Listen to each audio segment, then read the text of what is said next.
Get ready. Helena Hustle is now live. Here, we will showcase successful leaders in business, athletics, healthcare, and all things that make Helena a great place to live. Join Dr. Daniel Bridge, owner of Endurance Chiropractic, as he searches out amazing individuals who are making a tremendous difference in this place we call home.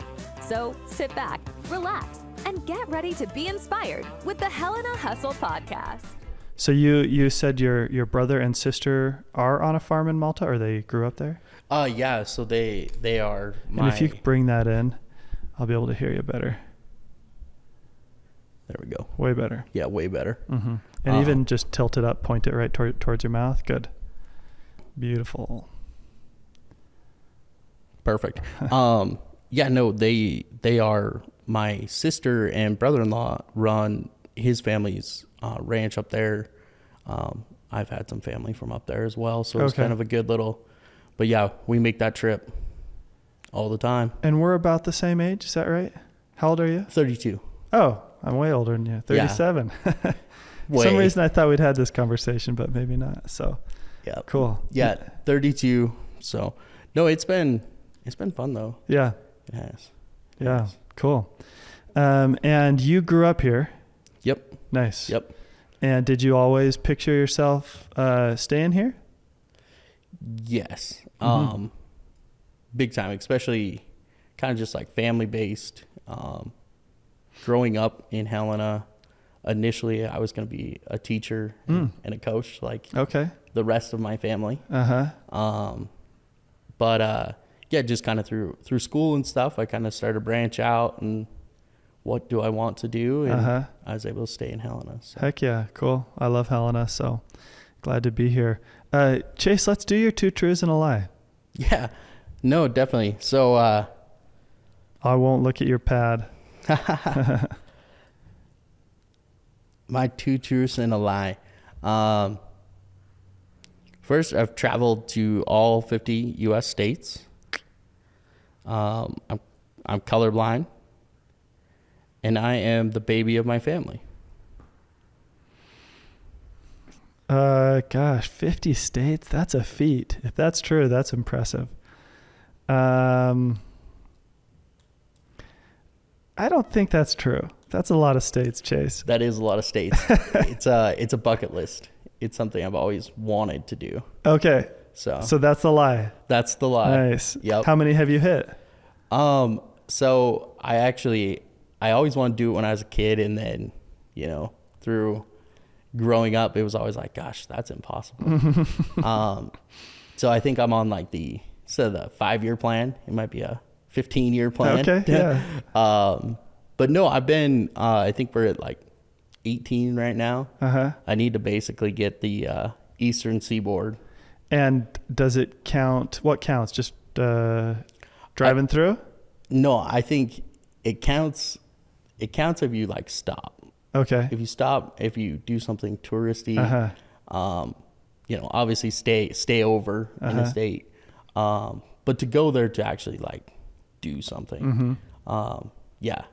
Flying and changing airplanes in Dallas Fort Worth doesn't count as Texas. Have you been to Alaska? Not yet. Me neither. Yeah. I'd love to go. I would love to go to Alaska. Love to go to Alaska.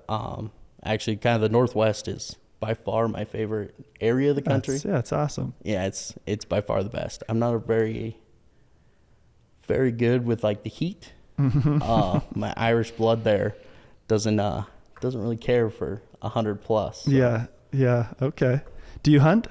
I do. Yeah, I do hunt. It's kind of difficult as of late, being so involved with football and stuff and coaching at Helena High.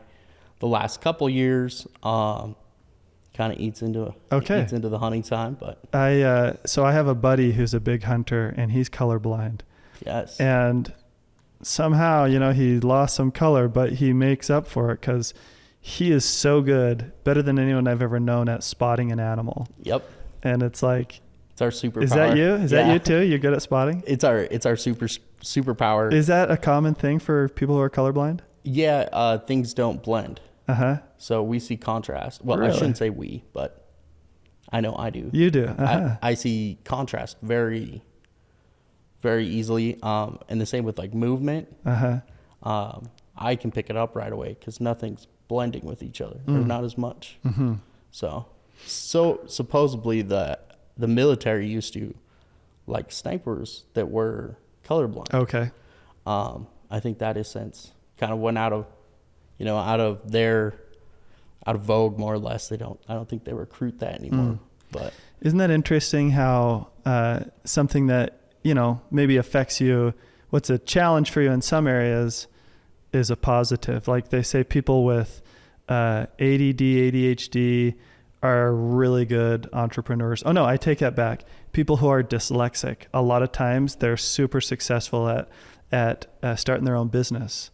I was reading a book and he just starts ticking off so many big names of people who are actually dyslexic. yeah, no, it's crazy. I think we grow more from our challenges than anything else. Mm-hmm. And especially in like, not only in business, but like relationships and, whatever it may be, as long as there is a challenge, there's something to overcome, and kind of learning what you're capable of. What comes to mind when you're thinking about yourself where that's been true? Well, one, I am severely ADHD. I have been for a long time and, diagnosed for a long time. I think the biggest part of it for me is it really pushes me. I'm involved in a lot of things. I have a ton of interests. But it also, if I learn something new, I'm going to really dive into it. Really dive into it. The other part of that is just kind of my personality, and the things that drive me being involved in the community or learning from a mentor or someone else who's successful. I'm really adamant about, okay, if you're going to do it, let's jump in with both feet and do it. Right. So it's kind of that more or less the consistency aspect or the, just kind of jumping in with both feet. Have you found different tools or things that have been able to help you with your ADHD if you're focusing on like a task or a project or anything like that?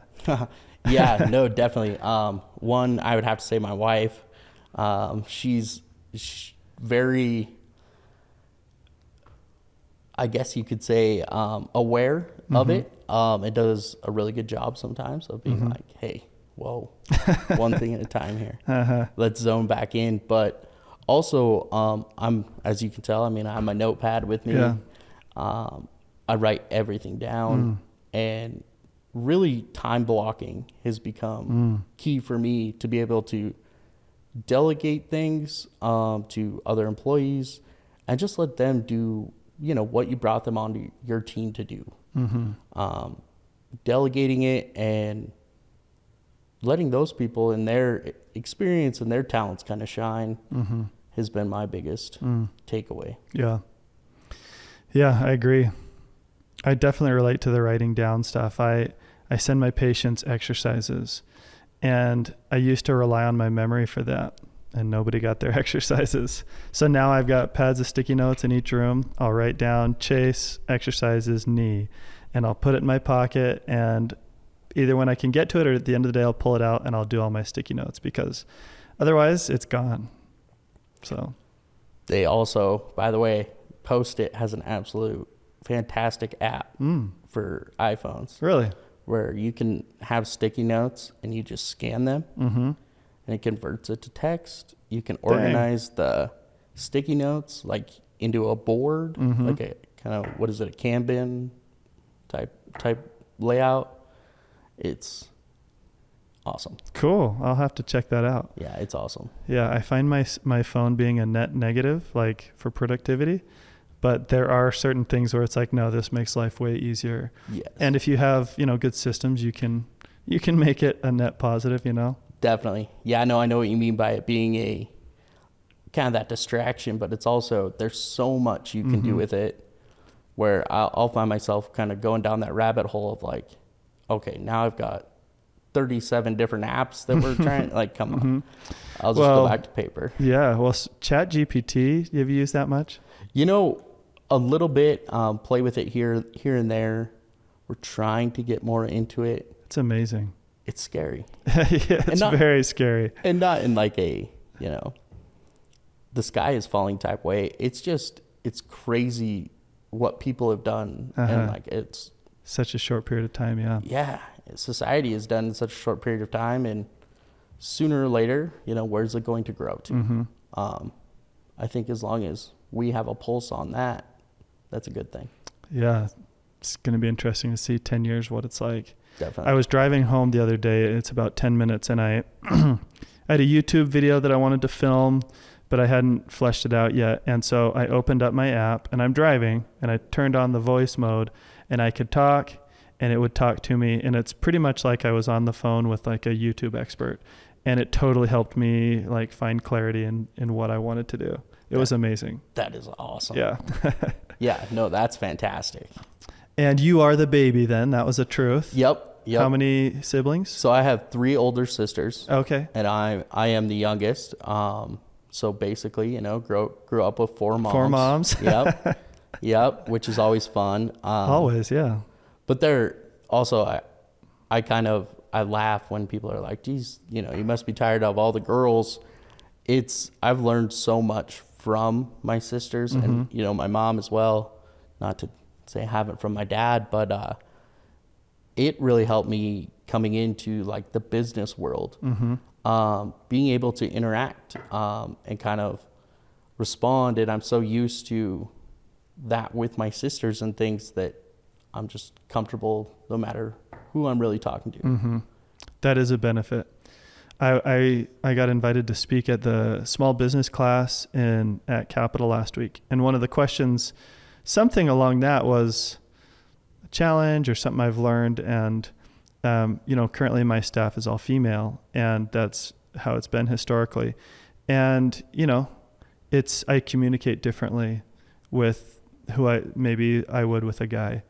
And it's a learned skill. So for you just kind of were gifted that. Yeah. Right? Yep. I was lucky enough to have that. And also, the same thing in our office. We've historically always had kind of a mix, but more predominantly female. That shifted for the last couple years. And now we're starting to shift back to more of a mix and having, that female presence in the office where I enjoy having a good mix like that because ideas are different, person to Definitely. person, but also just how a lot of times males will organize things or the way we're looking at something instead of really diving into it and kind of on an emotional state, looking at it as a task-oriented state and having that balance has been pretty awesome. Sure. Pretty How awesome. long have you been with Off the Wall? So Off the Wall, we're in, just over 3 years now. 3 years since I came on with Chad Bachmeyer, who owns Off the Wall. And Chad's owned Off the Wall for, he brought it to the state of Montana in 2001. So Nice. We're 22 years in. The Helena location is? So yeah, and as far as the Helena location, this is where our offices are currently. A funny side story of that would be we used to be in the basement of the Montana Medical Insurance Building. As I referred to it as the dungeon. We didn't have like anything that was, facing the community. Facing Your anything. space is great now. Yeah, so we moved into that space in downtown Helena on the Walking Mall 3 years ago, right when I started. Chad was actually on vacation, and I FaceTimed him as he was in Mexico, and I said, hey, here's our new spot.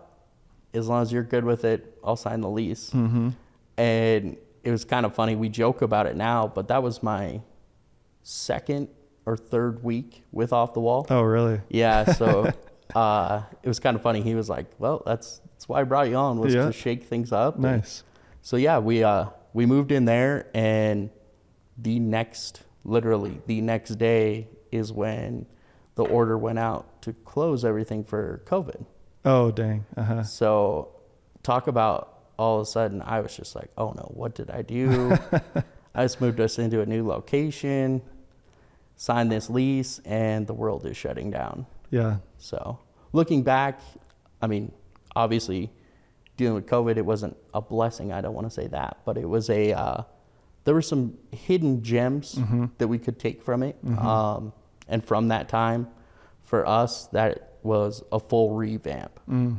Really gave us time to not only work in our business, but on our business, as we hear people say, and dive in and say, okay, where are our strong points? Where do we need to work on?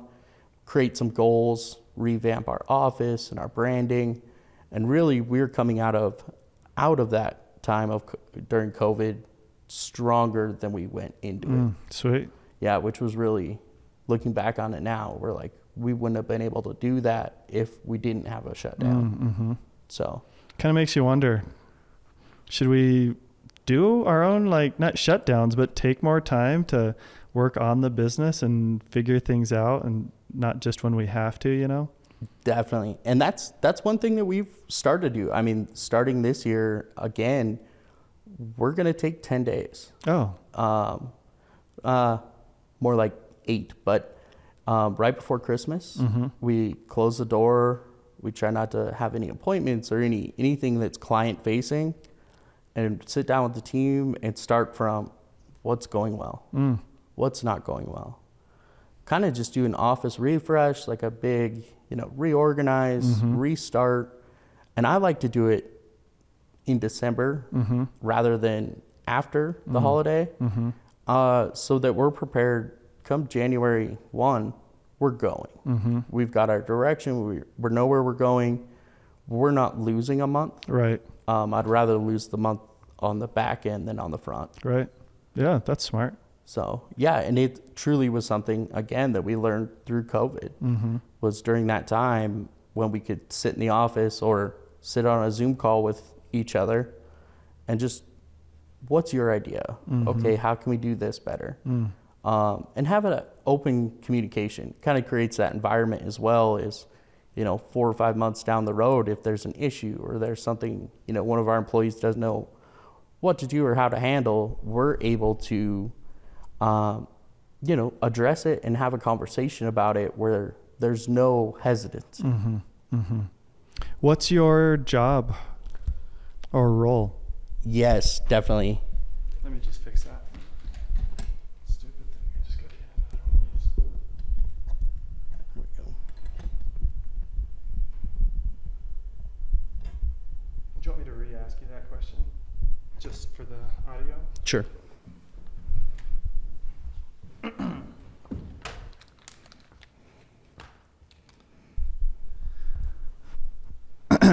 Okay. Can you still see the camera? Good? Yeah. It's not blocking you? No, we're good. I'm just going to change the angle just a little bit. Perfect. So, Chase, you've been there 3 years. What was your job when you were hired, and has that transformed as you've been there? Yeah, no, definitely. Kind of as I came on, I think more or less Chad was taking a risk, but one that he felt comfortable with, from my background of being so involved, running biz-to-biz chapters and stuff across the country and working with so many businesses. I had a good grasp on that side of it, as far as the public speaking aspect and the kind of leading a team, which a lot comes from my background in sports and athletics, that Chad just kind of saw it as a natural fit. So when we talked about it, at first, my role was going to be more or less running our sales team. That has evolved over the years. Chad and I's relationship, as we've grown together and kind of faced challenges and overcome them, my role has more morphed into I run off the wall on the day-to-day. And our employees and things like that. Letting Chad have time to his other businesses, family, whatever that may be, kind of take a step away from it and not have to be so hands-on. And Chad runs a lot of the back end. It's a good kind of split It creates a balance there as well. And then it automatically makes some accountability as well. You know, I need to be able to run our team and run our office to be, you know, not just profitable, but also running, you know, smoothly. Right. Day to day, making it easier for Chad on the back end. Right. So, yeah, it's kind of been a little bit of a tag team here the last couple of years, and moving forward, it's a pretty good spot for us to be in. That's great. Great for both of you. I mean, if for a business owner to try to do everything, you can't do everything good.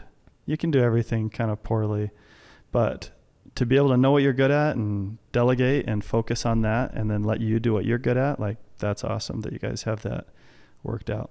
Definitely. And I think one big part about it is the more you're around somebody, it's about knowing your strengths, knowing your weaknesses.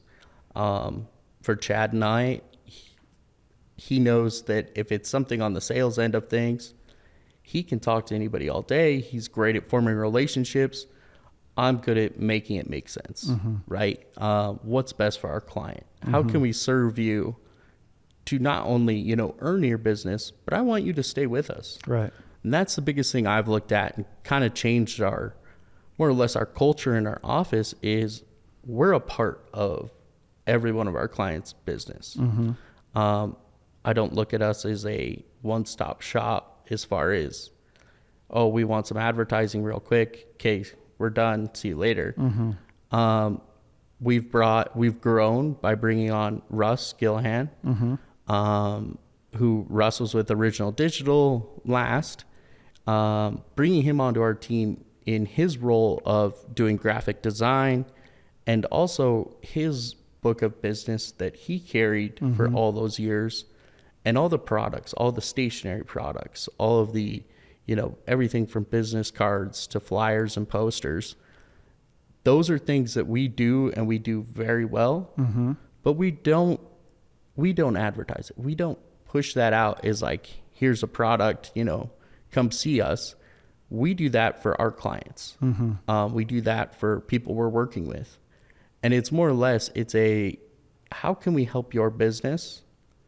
Because if you're having to go search for somebody to do thank you cards for you and you're doing it on your own, just tell us and we'll make them. We'll put them together. We'll even send them. And we do everything, you know, we're not, again, that's a service for us. We don't look at that as like the mainstay of our business. So there's a lot of times we do things for clients where it might even end up costing us, but that relationship we form and the advertising we can do for them, hopefully they're satisfied with, and we bring another client on from their recommendation. Yeah, that's great. Russ is dang good at that stuff too. Oh, it's amazing. He's got a gift. I've just given him a few things with just a loose framework of, hey, this is kind of what I'm thinking. And all of a sudden he gives it to me. I'm like, oh, that's way better than what I was thinking, but exactly what I was thinking. Yes. And that's the other good part too. Believe it or not, with me being colorblind, there was a while there as we were looking to bring on some new design people, and our business was growing so rapidly. I was doing ads. And I have enough training and background education in it where I can do it pretty well, except for I would always laugh when I would have to have someone else check it before I'd send it to a client because I'm like, I don't know what colors we got.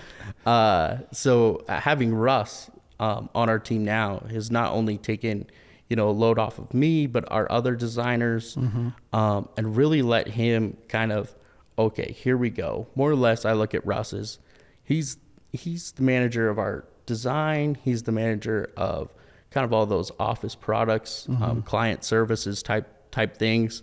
And he's our utility guy. I mean, there'll be times we need some ads put up in Great Falls. Russ is the first one. It's like, I can do it.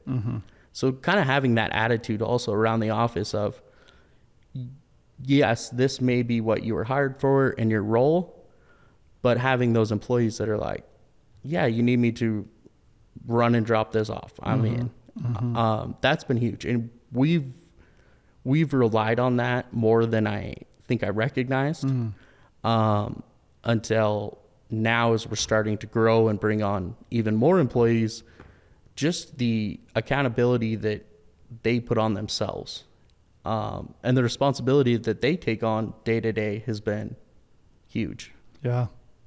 Huge. What are some things about Off the Wall that you would say you're proud about? And you already hit on some big ones with that customer care relationship. Yeah, no, I mean, I think that's huge. One thing I'm very proud of is kind of our reputation and that we are growing. That also we're not looked at as much of a novelty. We're looked at now as we're a true agency. There's nothing that we can't do for you. And there's truly not a client that we can't work with. And one thing that I do really pride myself in is we work with everybody from, the solo entrepreneur to, I mean, right now we're under a long-term contract with the National Guard. Oh. And so like working with the DOD, it's the Air Force, it's the Air National Guard, it's the Montana National Guard. Having those type of contracts, they're large government contracts. And at the same time, I'll leave a meeting with the National Guard and my next one is with, an independent business owner. That is where I really pride ourselves in us being able to serve everyone. And we really dove in, of course, after COVID and stuff too, a lot of nonprofits, kind of your more or less, I don't like to use the word charity organization, but your nonprofits, your community-driven organizations across the state really were struggling with funding. And they need to be able to get the word out for whatever cause it was or service they were offering. And I looked at it as, hold on a second here. We have all this, as I call it, real estate, places to put these ads that we could help out. It may not be a dollar figure that we're offering, but what we're offering is our product to them. We usually do it at it's far less than a half, 50%. And it truly is, it's looked at as, here's how we can give back. We're going to create as much awareness for, your organization as possible. And through that, we've created some great relationships, whether that's with like RMDC here locally and their Head Start program, things like that, to even the Helena School District, doing some, hiring ads and building some awareness with us as well. It has really given us the opportunity to connect back to the community, but also get involved. Whether it's, a fundraiser, the Montana National History Center in Bozeman, in Missoula, they do a big dinner that basically funds their year. And this year we kind of shifted and did like a summer block party, that to watch it go from this idea of like, we want to change something, to being a part of that and being like, well, do something fun, do something different, to their event going off without a hitch, us being able to advertise it, but also be a part of like, hey, this is what we're trying to do. How can we get there? And helping them solve a problem which they don't have the resources or the manpower to always be able to do. So allowing them to rely on us to do those things has been big for us. That's awesome. Yeah, it's a small community, and you guys do a great job of getting involved. Yeah, no, and it is Montana. I mean, it's kind of the joke that Montana is just one big small town. And it definitely is. I mean, if you're in Billings and you could say, oh, I'm from Anaconda, 10 people are going to say, do you know this person? Or I'll bring up Malta and I get asked, do you know this person? Do you know that person? And I love that aspect of it. I love that aspect of Montana, and especially in the business kind of sector, is truly at our root. I think we all do a good job of supporting each other. And there may be a few outliers that maybe aren't trying to get involved in the community. But overall, especially in Helena too, is there's so much involvement coming back into not only business, but also just community. Right. Which has been really cool to see. Change always brings struggle. And I think we're kind of going through that right now with different things like downtown Helena and some of those different policy changes and stuff on the city level or the state level. But at least it's a conversation. The conversation's happening. Yeah. And that's the first step. Yeah. Amen. Do you know Wes Neville from Malta? I don't. He was a guy I used to race against when I was in high school. Older than you, older than me. No. I'm sure my brother-in-law does. Okay. Yeah. Yeah, I'm sure he does. Yeah. Yep. Well, cool, Chase. So, you guys obviously offer great service to your clients and to the community.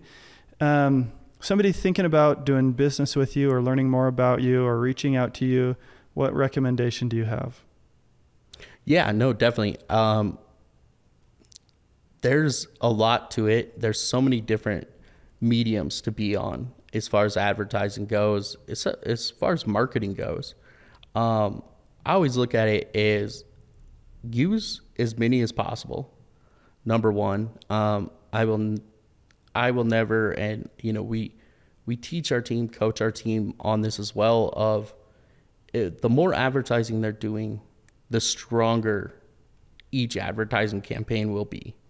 It creates a bridge. So whether they're doing a TV commercial and they're also with us, with Off the Wall, they're seeing that at home on TV, and then when they're out of home, at a local restaurant, bar, tavern, you name it, they're going to see our ads there, and it'll create recall. That is our biggest indicator, and that's our goal, is to be able to connect that business or that organization to their client, to whomever they are targeting.